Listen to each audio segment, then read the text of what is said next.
इंसान मर गया, 24 घंटे कोई डेड बॉडी को रखने के लिए तैयार है। बीवी को बहुत मोहब्बत है शौहर से, बीवी की आंखों में आंसू बह रहे हैं, बेटे रो रहे हैं, मगर बेटा एक बार भी नहीं कहता मेरे अब्बा जान को मेरे पास रहने दो। सब लोगों को फिक्र है जल्दी से कब्र तैयार हो जाए, जल्दी से जनाजा पड़ी जाए, अब्बा को दफन कर दिया जाए।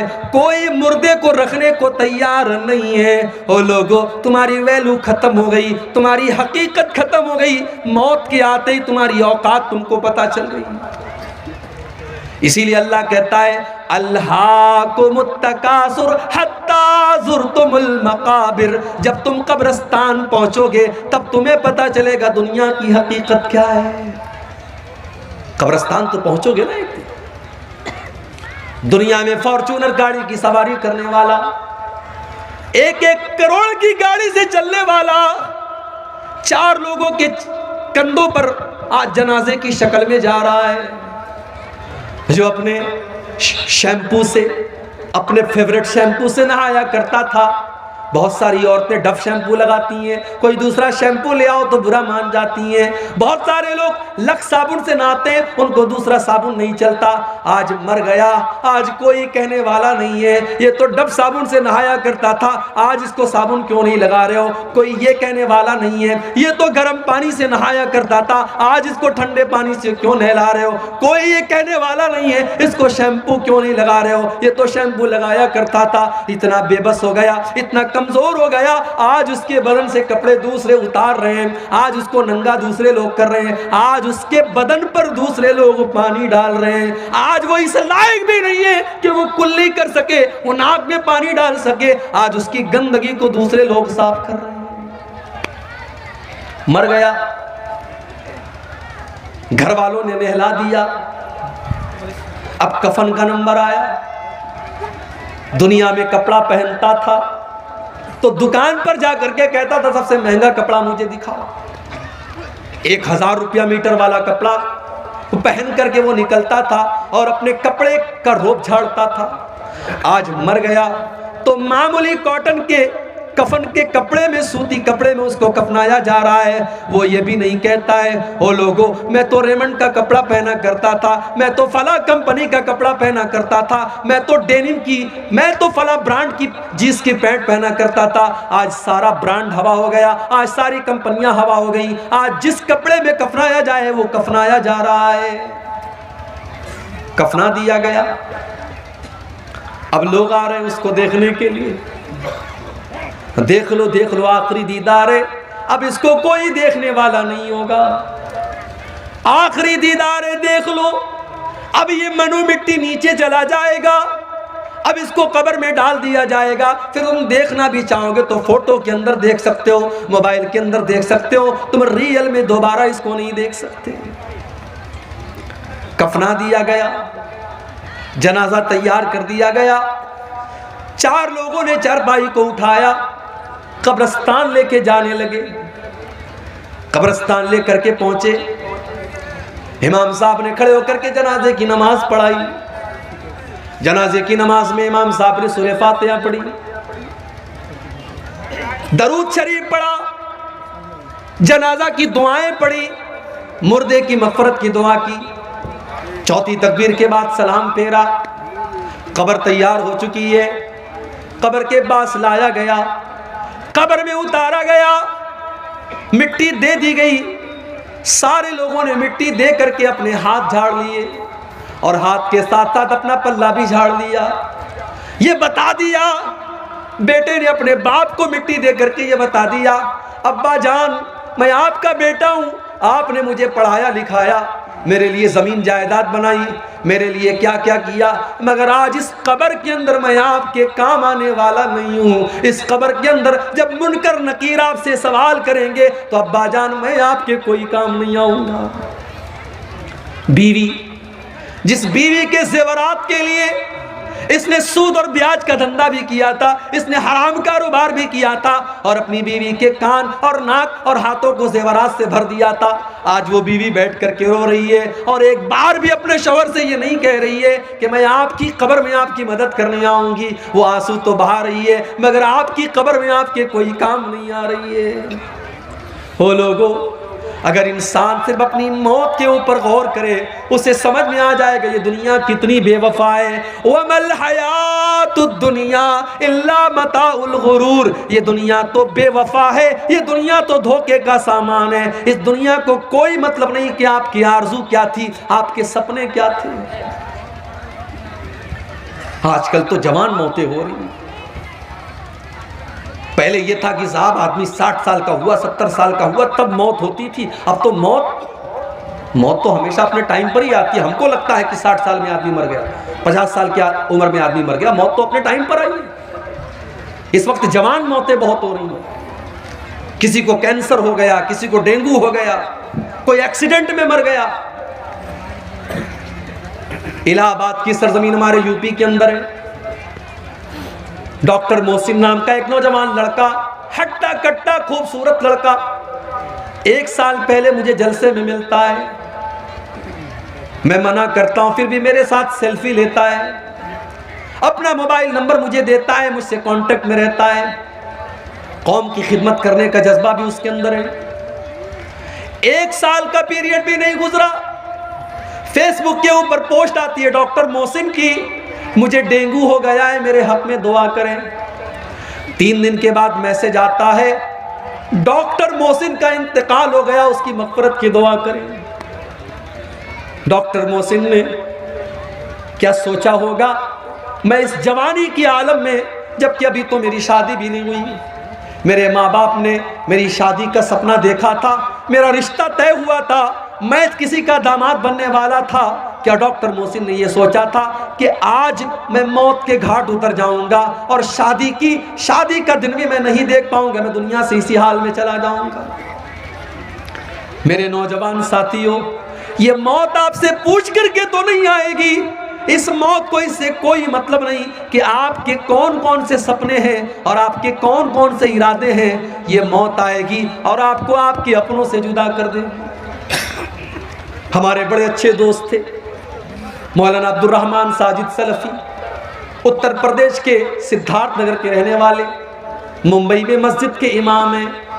तकरीर करने के लिए पूना जाते हैं, रात में तकरीर करके वापस लौट रहे हैं, टैक्सी के ऊपर सवार हैं, एक्सीडेंट हो जाता है, इंतकाल हो जाता है, खूबसूरत चेहरा लहूलुहान हो जाता है। जो देखता है उसकी आंखों में आंसू आ जाते हैं। लेकिन मेरे प्यारे भाइयों, मौत को कोई तरस नहीं आता, मौत को कोई रहम नहीं आता। मौत का फरिश्ता, इसको उससे कोई मतलब नहीं कि आपका 1.5 साल का बच्चा आपका इंतजार कर रहा है, अभी आपकी नई नई शादी हुई है, अभी आपकी जवान बेवा आपका इंतजार कर रही होगी, आपके माँ बाप आपका इंतजार कर रहे हैं, अभी तो आपने मकान भी नहीं बनाया, अभी तो आपने जिंदगी में बहुत सारे सपने पूरे नहीं किए। मौत आएगी और आपके सारे सपनों को चकनाचूर कर देगी। अल्हाकुमुत्तकासुर हत्ता ज़ुरतुमुल मकाबिर। मेरे बंदो, तुम कितना भागोगे, कितना भागोगे, तुम अल्लाह से भाग करके कहां जाओगे? हत्ता ज़ुरतुमुल मकाबिर, एक दिन तो तुमको कब्रिस्तान आना है। हम तो इतने बेरहम हो गए, हम तो कब्रिस्तान में भी बैठ करके मोबाइल पर गर्लफ्रेंड से बातें कर रहे हैं।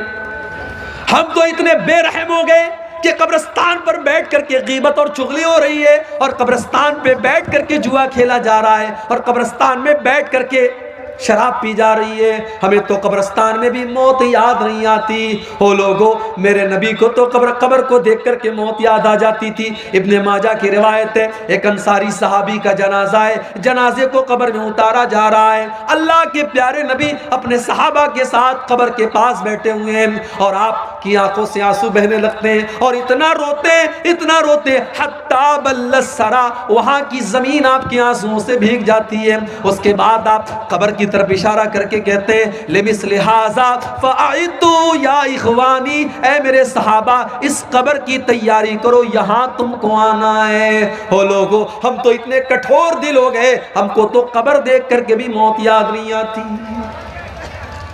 हत्ता ज़ुरतुमुल मक़ाबिर, कब्रिस्तान तो तुमको जाना है।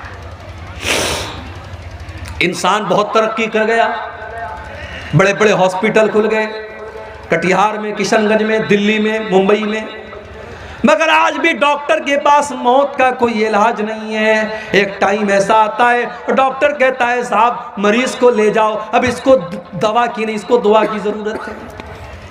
एक ऐसा टाइम आता है डॉक्टर भी अपने, पुलिस वाला भी अपने सर की टोपी उतार देता है और डॉक्टर भी अपने सर का रुमाल खोल देता है और कहता है अब इनके पास मेरे पास इनका कोई इलाज नहीं, इनकी मौत का टाइम आ चुका है। इसीलिए अल्लाह कुरान में सूरह वाक़िया के अंदर फरमाता है कल्ला इज़ा बलगतिल हुल्क़ूम व अंतुम हीनइज़िन तंज़ुरून। मेरे बंदो जब मौत का टाइम आता है, जब रूह के निकलने का टाइम आता है, फलौला इज़ा बलगतिल हुल्क़ूम व अंतुम हीनइज़िन तंजुरून, तुम अपनी आंखों से देख रहे हो कि एक इंसान दुनिया से जा रहा है, उसकी मौत का टाइम करीब है। व नहनु अक़रबु इलैहि मिनकुम वलाकिन ला तुबसिरून। बीवी ये समझती है कि शौहर के सबसे करीब मैं बैठी हूँ, बेटा ये समझता है कि बाप के सबसे करीब मैं बैठा हूँ। अल्लाह कहता है कि तुमसे ज़्यादा करीब तो हम हैं, उस मरने वाले से तुमसे ज़्यादा करीब तो हम हैं, लेकिन तुमको नज़र नहीं आता हम तो उस मरने वाले के तुमसे भी ज़्यादा करीब हैं। फलौला इन कुंतुम गैर मदीनीन तरजिऊनहा इन कुंतुम सादिकीन। अगर तुम्हें ये लगता है कि तुम्हारे ऊपर अल्लाह का पावर नहीं है, अल्लाह की ताकत नहीं है, तो जरा मरने वाले की रूह को वापस डाल करके दिखा दो, जरा मौत से उसको बचा करके दिखा दो। तुम नहीं दिखा सकते, मौत से बच नहीं सकते। और इसीलिए अल्लाह ने अपने नबियों को भी मौत के घाट उतारा, नबियों को भी मौत आई। सुलेमान अलैहिस्सलाम इतने बड़े नबी हैं, जिन्नात उनके कंट्रोल में है और जिन्नात उनके हुक्म से बैतुल मुक़द्दस की तामीर कर रहे हैं। हज़रत सुलेमान उनको डायरेक्शन दे रहे हैं और जिन्नात बैतुल मुक़द्दस की तामीर कर रहे हैं। सुलेमान अलैहिस्सलाम लाठी के सहारे खड़े हैं और उनको डायरेक्शन दे रहे हैं, और उसी हाल में सुलेमान अलैहिस्सलाम को मौत आ गई। लाठी पर टेक लगा करके खड़े थे, मौत आ गई, इंतकाल हो गया सुलेमान अलैहिस्सलाम का। आंखें खुली है, जिन्नात ये समझ रहे हैं कि सुलेमान अलैहिस्सलाम देख रहे हैं, वो फटाफट फटाफट अपना काम कर रहे हैं। कुरान करीम में अल्लाह ने फरमाया फलम्मा क़दैना अलैहिल मौता मा दल्लहुम अला मौतिही इल्ला दाब्बतुल अर्दि ताकुलु मिन साता। जब सुलेमान की मौत का फैसला हमने कर दिया तो जिन्नात को उनकी मौत के बारे में पता भी नहीं चला। वो तो उनकी लाठी को जब घुन के कीड़े ने खा लिया और लाठी कट करके गिर गई और सुलेमान अलैहिस्सलाम की डेड बॉडी जमीन पर आ गई। तब जिन्नात को पता चला कि उनको गैब के बारे में पता नहीं, उनको पता नहीं कि सुलेमान को मौत कब आई। सुलेमान अलैहिस्सलाम को भी मौत आई। और नबियों के सरदार और हमारी और आपके प्यारे नबी और आखिरी नबी जनाब मोहम्मद रसूलुल्लाह सल्लल्लाहु अलैहि वसल्लम को भी मौत आई। रबीउल अव्वल की 12 तारीख थी, सोमवार का दिन था। अल्लाह के नबी कई दिन से बीमार चल रहे थे। फजर की नमाज का टाइम है, अल्लाह के नबी को थोड़ी तबीयत बेहतर महसूस हुई। आपने अपने कमरे का दरवाजे, अपने कमरे का पर्दा हटाया, सामने फजर की नमाज हो रही है। अबू बकर सिद्दीक नमाज पढ़ा रहे हैं और पीछे साहबा नमाज पढ़ रहे हैं। नबी अकरम ने अपने सहाबा को नमाज पढ़ते हुए देखा, आपके चेहरे पर मुस्कुराहट फैल गई। आपको लगा मेरा मिशन कामयाब है, मेरी मेहनत कामयाब है, मेरे सहाबा मेरे बाद भी नमाज को कायम रखेंगे। मेरे प्यारे साथियों, जा करके ज़रा अपनी मस्जिदों का जायज़ा लो। इस गांव के अंदर मुझे नहीं पता कितनी मस्जिदें हैं, जाओ ज़रा मस्जिदों में फजर की नमाज का जायज़ा लो। अगर ये बेचारे 70 साल वाले, 60 साल वाले, ये डंडा लेकर के चलने वाले बूढ़े अगर मस्जिद में जाना बंद कर दें तो शायद फजर की नमाज में ताला लग जाए मस्जिदों में और फजर की नमाज में कोई मस्जिद को खोलने वाला ना हो। हम तो नमाज से इतने दूर हैं, कोई बात नहीं है। हमारा कारोबार चल रहा है, हमारी दुकान चल रही है, नमाज हो रही है और मोहब्बत रसूल का दावा। अल्लाह अकबर। एक मरतबा रबीउल अव्वल का महीना था, मेरा प्रोग्राम था कलिया चक में, मालदा में। मालदा स्टेशन से कलिया चक जाने में आमतौर से 1 से 1.5 घंटा लगता है, मुझे 3 घंटे लग गए। रास्ते पर जुलूस निकल रहा था साहब। किसका जुलूस निकल रहा है? नबी के आशिकों का जुलूस निकल रहा है। नबी के आशिकों का जुलूस निकल रहा है, डीजे बज रहा है, रास्तों को जाम करके, नाच करके, गा करके, नारे लगा करके लोग मोहब्बत रसूल जाहिर कर रहे हैं। जिसको नबी से मोहब्बत होगी वो जुलूस नहीं निकालेगा, वो नाच गाना नहीं करेगा, वो डीजे नहीं बजाएगा, वो म्यूजिक नहीं बजाएगा। जिसको नबी से मोहब्बत होगी वो नमाज कायम करेगा, क्योंकि नबी को नमाज से बड़ी मोहब्बत थी। अल्लाह के नबी फरमाते जो इलत कुर्रतु आइनी फिस्सलाह, नमाज मेरी आंखों की ठंडक है। नमाज का टाइम होता था, अल्लाह के नबी हजरत बिलाल से कहते थे या बिलाल अरिहना बिस्सलाह, ऐ बिलाल जल्दी से नमाज खड़ी करो और मुझे मेरे दिल को सुकून पहुंचाओ। फजर की नमाज हो रही है, अल्लाह के नबी के चेहरे पर मुस्कुराहट फैल गई कि मेरे बाद भी मेरे सहाबा नमाज कायम करेंगे, मेरा मिशन चालू है, मेरा मिशन जारी है। नबी अकरम ने जुबान से कुछ नहीं कहा है, पर्दा हटाया है और दरवाजे पर आकर के खड़े हैं। सहाबा को अपने नबी से इतना प्यार था, उन्होंने महसूस कर लिया, उनको अपने नबी की खुशबू महसूस हो गई, उनको पता चल गया कि अल्लाह के नबी अपने दरवाजे पर आए हैं। सहाबा ने नमाज की हालत में अबू बकर सिद्दीक को इशारा करना शुरू किया कि अल्लाह के नबी आ चुके हैं, अब तुम पीछे आ जाओ, अल्लाह के नबी नमाज पढ़ाएंगे। हज़रत अबू बकर ने पीछे हटने का इरादा भी किया, लेकिन अल्लाह के नबी ने इशारा किया कि नहीं नहीं तुम नमाज पढ़ाते रहो, और अल्लाह के नबी ने दोबारा पर्दा गिरा दिया। और सहाबा कहते हैं ये आखिरी नज़र थी जो अल्लाह के नबी ने सहाबा पर डाली थी। फजर का वक्त था, फिर सूरज निकला, दिन चढ़ने लगा, चाश्त का वक्त आने लगा, और जैसे जैसे दिन चढ़ रहा है मोहम्मद रसूलुल्लाह की तकलीफ में इजाफा हो रहा है। अम्मा आयशा फरमाती है उसी सोमवार के दिन मेरे भाई अब्दुर्रहमान आए, वो मिसवाक कर रहे थे, अल्लाह के नबी की नज़र पड़ गई, आपने इशारा किया कि मैं भी मिसवाक करना चाहता हूँ। अम्मा आयशा ने अपने भाई से मिसवाक को लिया और मिसवाक को अपने दांतों से नरम किया ताकि अल्लाह के प्यारे नबी को मिसवाक करने में तकलीफ न हो। बीवी वो होती है जिसको शौहर की तकलीफ का इतना एहसास है। शौहर बीमार है तो अम्मा आयशा ने मिसवाक को नरम किया ताकि मेरे नबी को, मेरे शौहर को तकलीफ न हो, आसानी से मिसवाक कर सके।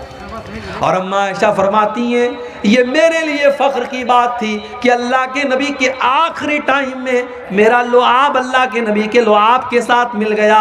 मैंने मिसवाक को नरम किया और अल्लाह के नबी को दिया, और आपने उसी मिसवाक से अपने दांतों को साफ किया। इसीलिए उलमा कहते हैं अगर किसी को ये एहसास हो कि मेरा आखिरी टाइम है तो आखिरी टाइम में मिसवाक करना चाहिए, ये भी अल्लाह के रसूल की सुन्नत है। मिसवाक किया आपने, बेचैनी बढ़ने लगी। आपके बगल में एक प्याले में पानी रखा हुआ था, आप बार बार अपने हाथ में पानी लेते, अपने चेहरे पर छिड़क लेते और कहते अल्लाहुम्मा इन्नी अला सकरातिल मौत, हाय अल्लाह तू मौत की सख्तियों पर मेरी मदद फरमा, हाय अल्लाह सकरातुल मौत पर तू मेरी मदद फरमा। अम्मा आयशा फरमाती हैं कि पहले मैं मौत की सख्ती को बहुत गलत समझती थी, मगर जब अपने नबी के ऊपर मैंने मौत की सख्ती को देखा तब मैंने मौत की सख्ती को गलत समझना बंद कर दिया। उसके बाद अम्मा आयशा फरमाती हैं आपने अपने दोनों हाथ उठाए, आपने अपने दोनों हाथ उठाए और आपकी जुबान से निकला मअल्लज़ीना अनअमता अलैहिम मिनन नबिय्यीना वस्सिद्दीक़ीना वश्शुहदाई वस्सालिहीन। ऐ अल्लाह तो मुझे उन लोगों में शामिल फरमा दे जिन पर तेरा इनाम हुआ है, अपने नबियों में शामिल फरमा दे, अपने सिद्दीक़ीन में शामिल फरमा दे, अपने शुहदा में शामिल फरमा दे, अपने नेक बंदों में शामिल फरमा दे। अल्लाहुम्मा अलहिक़नी बिर्रफ़ीक़िल आला, आपने फरमाया ऐ अल्लाह तू अपने बेहतरीन बंदों में मुझको शामिल फरमा दे। इतना कहते हुए अल्लाह के नबी ने हाथ उठाया और फिर धीरे धीरे आपका हाथ जमीन पर आ गया और आपकी रूह आपके बदन से निकल गई और आप इस दारे फानी को छोड़कर चले गए। नबी अकरम को भी मौत आई। ये मौत है मेरे भाई, अगर इसको हम याद रखें तो दुनिया की लज्जतें देख करके हम बहकेंगे नहीं, दुनिया की रंगीनियां देख करके हम बहकेंगे नहीं। अल्लाह को मुत्तकासुर, मेरे बंदो ये मालो दौलत की और दुनिया की रंगीनियों को देख करके तुम अल्लाह को भूल बैठे हो हत्ता ज़ुरतुमुल मकाबिर, मगर एक दिन आएगा जब तुम कब्रिस्तान जाओगे, जब तुम्हारी मौत हो जाएगी, तुम कब्रिस्तान पहुंचोगे। कल्ला सौफ तालमून, उसके बाद तुम्हें जरूर पता चल जाएगा कि अल्लाह का वादा कितना सच्चा था। सुम्मा कल्ला सौफ तालमून, तुम्हें जरूर पता चल जाएगा कि अल्लाह का वादा सच्चा था। बंदे को कब्र में दफनाया गया। अल्लाह के नबी फरमाते, दफना करके जब वापस जाने लगते हैं तो मुर्दे को फौरन दोबारा उसकी रूह को लौटाया जाता है, दोबारा उसके अंदर जिंदगी डाली जाती है, और वो दफना करके जाने वालों के जूतों की आवाज को भी सुनता है। और दो फरिश्ते उसके पास आते हैं, एक का नाम मुनकर है, एक का नाम नकीर है। ये दोनों फरिश्ते उसको बिठाते हैं। एक सवाल पैदा हुआ, भाई मुसलमान अपने मुर्दों को कब्र में दफनाता है, मगर हमारे हिंदू भाइयों क्या तो जला दिया जाता है, उनको कब्र में अजाब कैसे होगा? पारसी लोगों के यहाँ तो लाश में मसाला लगा करके चिलकौओं को खिला दिया जाता है, उनके यहाँ कैसे हिसाब किताब होगा? कोई पानी में सफर कर रहा था, डूब करके मर गया, मछलियों ने उसको खा लिया, उसका कब्र में हिसाब व किताब कैसे होगा? कोई फ्लाइट में सफर कर रहा था और फ्लाइट में हादसा हो गया और फ्लाइट में जितने लोग थे सब मर गए, चिथले उड़ गए, उनका हिसाब व किताब कैसे होगा कब्र के अंदर? तो ये बात याद रखिए, इन्नल्लाह अला कुल्लि शैइन कदीर। ये सवाल हमारे लिए पैदा होता है कि हमारे लिए ये काम संभव है कि नहीं है, मुमकिन है कि नहीं है, पॉसिबल है कि नहीं है। अल्लाह के लिए सब कुछ पॉसिबल है। अल्लाह जिस हाल में चाहेगा और जहां चाहेगा वहां कब्र का जो मामला होगा वो होगा। मेरे भाई, मुसलमान के मुर्दों को कब्र के अंदर अजाब और सवाब जो होगा वो मिलेगा। गैर मुस्लिम जिनको जला दिया जाता है उनका भी हिसाब व किताब होगा, पारसियों का भी हिसाब व किताब होगा, फ्लाइट के अंदर जलने वालों का भी कब्र का मामला होगा। अब उनका कैसे मामला होगा उसकी हकीकत हम नहीं जानते, लेकिन होगा, हमारा उसके ऊपर ईमान है। हमारी अकल में आए ना आए, हमारी लॉजिक में आए ना आए, लेकिन हमें मानना है, हमें ईमान रखना है। इसलिए कि अल्लाह ने अपने मोमिन बंदों की ये पहचान बताई, अल्लज़ीना युमिनूना बिल गैब, कि वो गैब के ऊपर ईमान रखते हैं, वो बगैर देखे ईमान रखते हैं। दो फरिश्ते आए, मुनकर नकीर, उन्होंने बिठाया आपको, उन्होंने 3 सवाल पूछा। मन रब्बु का, तुम्हारा रब कौन? माँ दीनों का, तुम्हारा दीन क्या? मन नबियों का, तुम्हारे नबी कौन? तुम्हारा रब कौन, तुम्हारे नबी कौन, तुम्हारा दीन क्या? यही 3 सवाल होगा बस, चौथा कोई सवाल नहीं होगा। कितनी प्रॉपर्टी बना के आए, सवाल नहीं। कितना पढ़ लिख करके आए, ये भी सवाल नहीं। कितना धन दौलत कमाया, ये भी सवाल नहीं। सवाल 3 होगा, तेरा रब कौन, तेरा दीन क्या, और तेरे नबी कौन। अब जरा दिल पर हाथ रख के बताना मेरे भाइयों, इन 3 सवालों का जवाब आपको कहां मिलेगा? स्कूल में तो नहीं मिलेगा, कॉलेज में तो नहीं मिलेगा, साइंस में नहीं मिलेगा, मैथ में नहीं मिलेगा, हिस्ट्री में नहीं मिलेगा, इंग्लिश की किताबों में नहीं मिलेगा। इन 3 सवालों का जवाब रब के कुरान में मिलेगा और मुस्तफा के फरमान में मिलेगा। आप आज बच्चों को मदरसे नहीं भेजते, मुझे एतराज नहीं, आप स्कूल भेजो, मुझे कोई एतराज नहीं, मगर आप अपने बच्चे को इस लायक बनाओ, अपनी बेटी को इस लायक बनाओ कि आपका बच्चा और बच्ची स्कूल में पढ़ कर इन 3 सवालों का सही जवाब दे दे। उसे पता हो कि उसका रब कौन है, उसे पता हो उसका इस्लाम, उसका दीन क्या है, और उसको पता हो कि उसके नबी कौन है। जिस स्कूल में क्रिसमस के मौके पर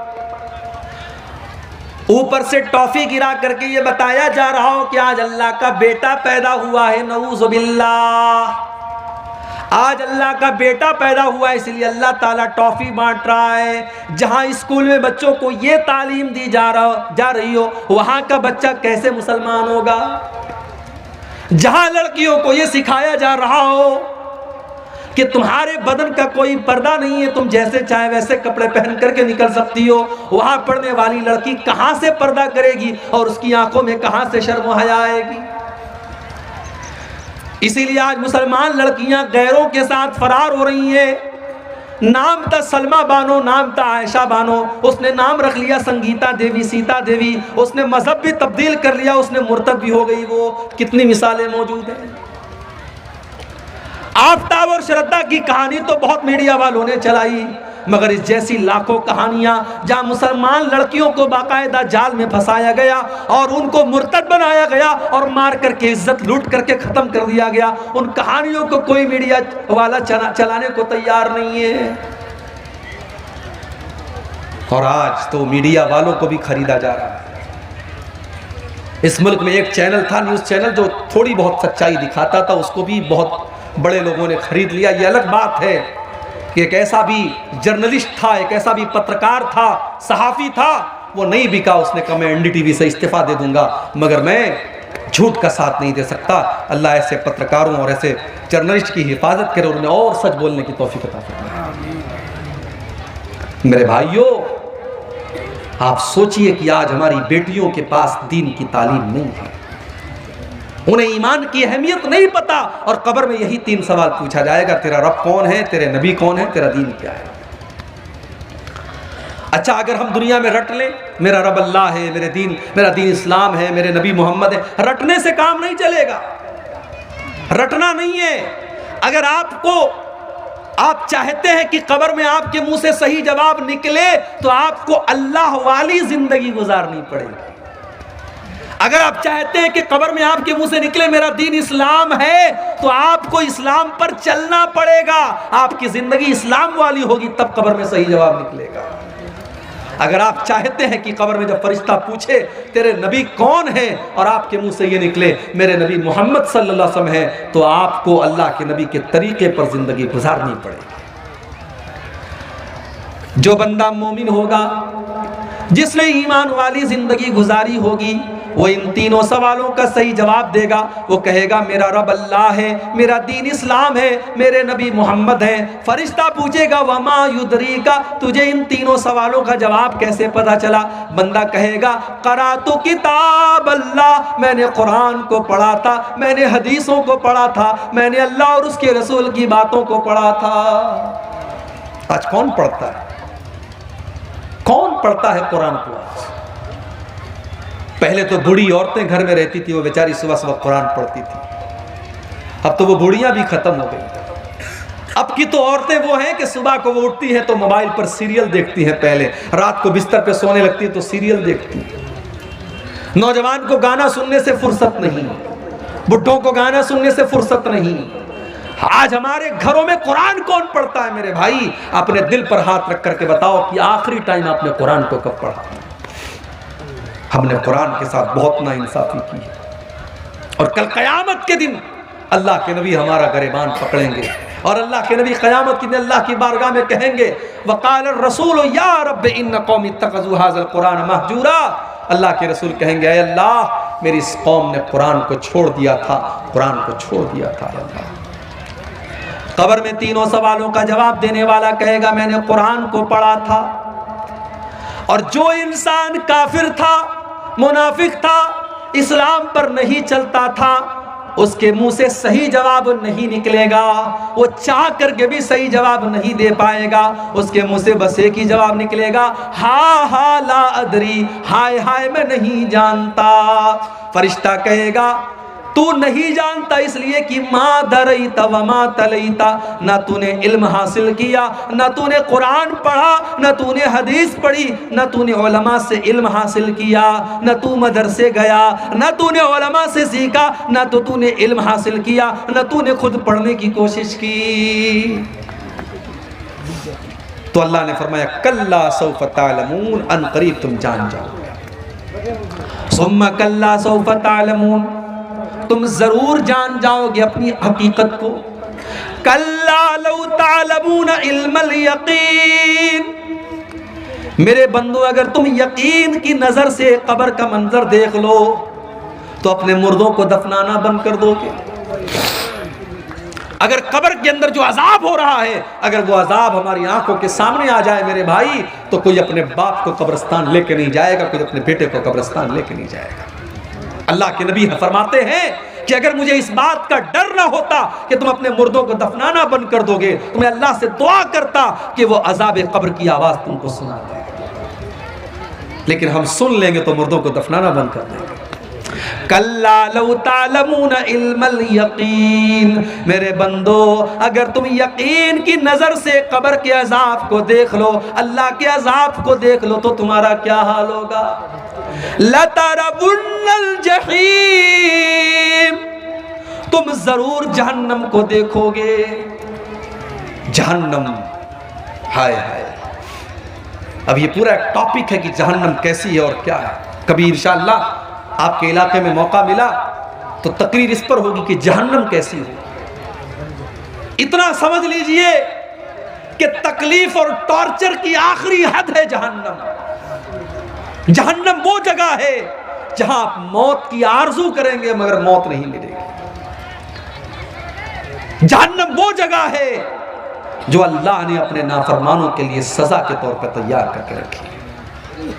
कुल्लमा नज़िजत जुलूदुहुम बद्दलनाहुम जुलूदन गैरहा लियज़ूक़ुल अज़ाब, जब जहन्नमियों के चमड़े जहन्नम की आग में जलने लगेंगे तो हम उनके ऊपर नया चमड़ा चढ़ा देंगे ताकि बार बार जलने की तकलीफ उनको महसूस हो।